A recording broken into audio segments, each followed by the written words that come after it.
站在台上和粉丝合照，从早忙到晚的韩国瑜参加洛杉矶侨胞晚宴，体力消耗已经到了临界点。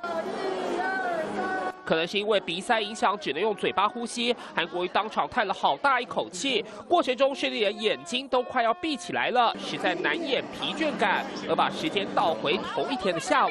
他们愿意来眼睛凝视的高雄。 参加科技论坛，感谢企业家开始关注高雄，但更多韩粉眼睛凝视的却是韩国瑜的健康状况。再一次的感谢，非常感谢，谢谢。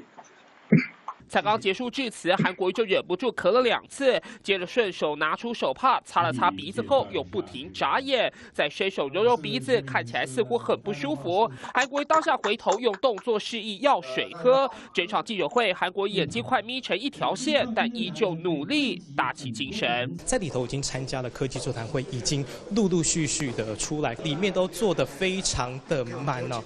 因此呢，所以呢，整个座谈会可以说是进行非常顺利。目前 在休息的时间，可以看到韩国瑜似乎是蛮疲惫的，用手擦擦他的眼睛，抓紧休息时间喘口气。韩国瑜疲惫神情全写在脸上，而这情况早在波士顿的乔宴上就已经藏不住。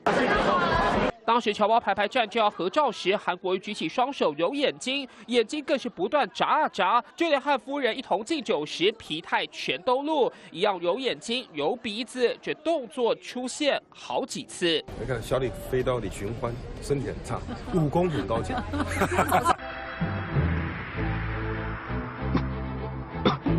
韩国瑜自比是小李飞刀主角李寻欢，因为他体弱多病，每每使出飞刀前都会先咳嗽，但内力一催压下咳嗽，飞刀一出尽是百发百中。韩国瑜这回访美行程满，加上时差以及气温变化，即便身体为恙，还是要拿出武功盖世的精神，继续跑行程。记者综合报道。